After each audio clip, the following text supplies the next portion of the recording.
back to my vlog with my YouTube channel. So, ayan guys, i-unboxing ko to guys, yung signal light sa Sniper 150, yung sa likuran niya guys. So, ito guys, in-order ko lang siya sa Shopee guys, kasi meron kasi ako nabasa na maganda yung review niya. So, I try. Ano lang siya guys, free shipping siya, tapos 609 lang siya. So, ayan guys. So, bubuksan na nga natin.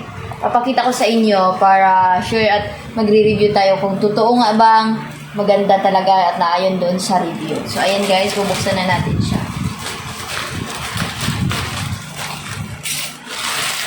So, ayan. So, papakita natin para kung totoo nga ba talaga kung ano yung nasa mga review doon. So, nag-try na rin ako guys. Nag-review. Kasi so far, sa karami kasing review is sobrang ganda yung review niya. So, sa mga gusto po, kung maganda naman siya, sa mga gusto nitong mag-order siya sa link, pwede kayong mag-comment para kung tanong kung saan na link. So, ayan guys, charan. Ito yung sa likod guys ng sa Sniper 150 guys. Ito yung light sa likod. So, check natin siya kung nga ba. Okay nga ba talaga siya. So, ayan guys. Yamaha. Ito yung napaka-safe niya guys. Kasi binalot din talaga siya nito. Ayan guys. Binalot siya. So, and then, ito may bubble pa siya. Tapos may plastic pa siya. So, safety siya guys. Napaka-safety niya. Medyo nayupin na lang siya kasi sobrang sikip ng box. So, ayan. Charan! Ito na siya guys. Ayan. Oh. So, ito nga. Ito siya. So, ngayon guys, itatry natin siya doon sa motor na Sniper 150 guys. Ito yung sa likuran na light guys, kung maalala niya yung nakaganon, diba? So, ayan guys, so far wala naman siyang damage. Yes, makinis po siya. Wala pong damage or any dents po. Wala po talaga as in. Ayan, napaka-solid po. Ayan. Talagang yung makikita natin sa mga shop talaga is parang totoo nga talaga. Mas maganda nga talaga to.